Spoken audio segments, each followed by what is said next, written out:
Hola y bienvenidos. En el corazón de cada reacción química, de cada molécula, hay unas fuerzas invisibles que lo dirigen todo. Son como los hilos de una marioneta.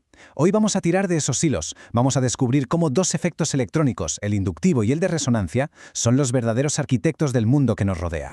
Es una de esas preguntas que parecen casi de magia, ¿verdad?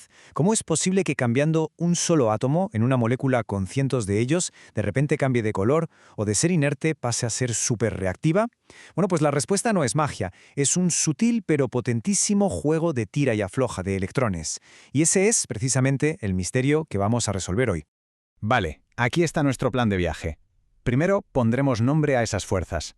Después nos meteremos de lleno con los dos protagonistas, el efecto inductivo y la resonancia. Luego veremos que, increíblemente, se pueden medir con números.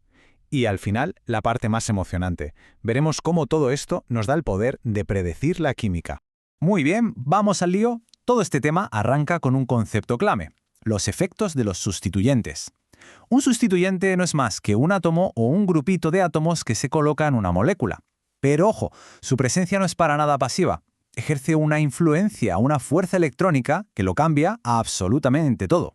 Hay varios tipos de efectos. Por ejemplo, los estéricos, que son, básicamente, un problema de espacio, como si dos personas intentaran sentarse en la misma silla. Pero hoy nos vamos a centrar en los dos pesos pesados de la electrónica: el inductivo, que viaja por el esqueleto de la molécula, y el de resonancia, que fluye por auténticas autopistas de electrones. Empecemos con el efecto inductivo. La imagen que hay que tener en la cabeza es la del juego de la soga, el de tirar de la cuerda. Algunos átomos son mucho más fuertes y tiran de esa cuerda, que son los electrones, con muchísima más intensidad y, claro, crean un desequilibrio en toda la molécula. Si lo decimos de forma un poco más técnica, es un cambio en la densidad de electrones que se va transmitiendo por los enlaces más fundamentales, los enlaces sigma. Es como un efecto dominó. Un átomo tira y el efecto se nota en el siguiente y en el siguiente, aunque, eso sí, la fuerza se va perdiendo con la distancia. Y claro, la pregunta es ¿quién es el fuerte en este juego? Pues la respuesta está en una sola palabra: electronegatividad. Como se ve aquí, los elementos como el flúor, allá arriba a la derecha, son los campeones olímpicos atrayendo electrones. Son increíblemente electronegativos. Y esto no es una teoría abstracta, ¿eh? Se puede ver. Estos mapas de densidad electrónica son la prueba. Es alucinante cómo el flúor deforma la nube de electrones, se la lleva toda hacia su lado. Y en el otro extremo, el litio, que es un bonachón, prácticamente la regala. Esto es el efecto inductivo en acción. Esto nos permite organizar a los sustituyentes en dos grandes equipos. Por un lado, los atractores, que son los que retiran electrones de su alrededor, y por otro, los donadores, que son más generosos y ceden electrones. Saber en qué equipo juega un grupo ya nos da una pista gigantesca de cómo se va a comportar. Y no hay que olvidar esto, que es crucial: el camino. Este efecto viaja por una ruta muy específica, el enlace sigma. Es la conexión directa, la viga maestra, el esqueleto que mantiene unida la molécula. Pues bien, es a través de esa estructura fundamental por donde se transmite todo este tira y afloja. Vale, ya tenemos al primer protagonista. Vamos a por el segundo, la resonancia. Y aquí hay que cambiar completamente el chip. Si el efecto inductivo era una cuerda tensa, la resonancia es más como una ola que se propaga por un mar de electrones compartido entre varios átomos. La palabra mágica aquí es deslocalización. ¿Y qué significa? Pues que los electrones son, por así decirlo, comunitarios. No le pertenecen a un único enlace, sino que están repartidos, compartidos por todo el vecindario de átomos. Esto solo pasa en sistemas que tienen dobles o triples enlaces. Y esta imagen lo explica a la perfección. A diferencia del enlace sigma, que era una conexión directa a un andamio, los enlaces pi son otra historia. Se forman por un solapamiento lateral, creando estas nubes por encima y por debajo del esqueleto de la molécula.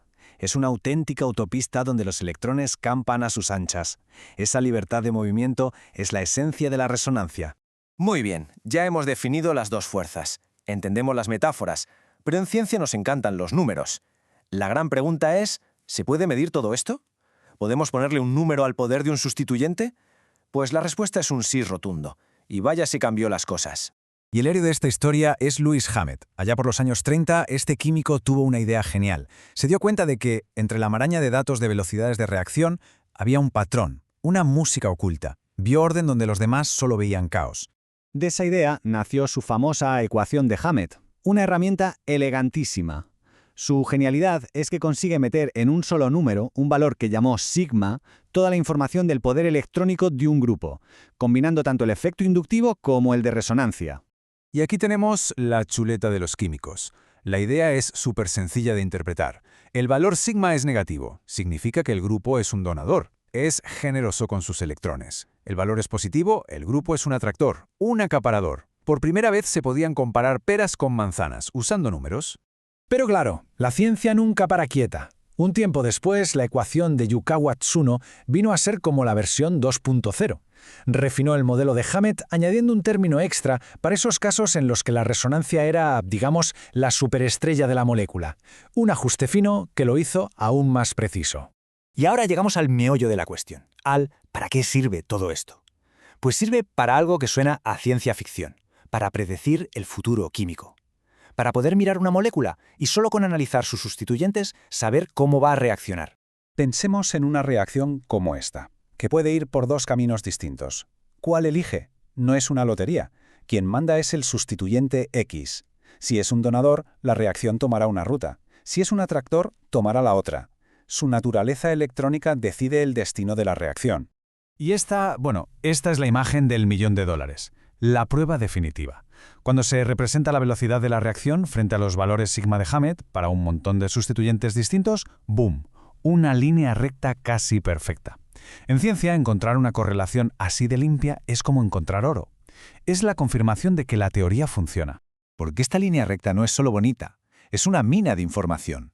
No solo nos dice si una reacción será rápida o lenta, la inclinación que tiene, la pendiente, nos chiva los secretos más íntimos de la reacción. Nos cuenta exactamente cómo se están moviendo los electrones en el momento clave. Lo que nos lleva a la pregunta final. Si podemos entender y sobre todo cuantificar estas fuerzas con esta precisión, ¿qué nos impide diseñar moléculas a la carta? ¿Un fármaco más selectivo? ¿Un nuevo material conductor? Las puertas quedan abiertas para construir el futuro, átomo a átomo, sabiendo exactamente lo que hacemos. Así que, para terminar, quedémonos con las ideas clave. Efecto inductivo, un tira y afloja por el esqueleto sigma. Efecto de resonancia, electrones compartidos en una nube pi. La ecuación de Hammett les pone nota a ambos. Y lo más importante, entender estos conceptos nos permite predecir y controlar el mundo de la química. Gracias por habernos acompañado.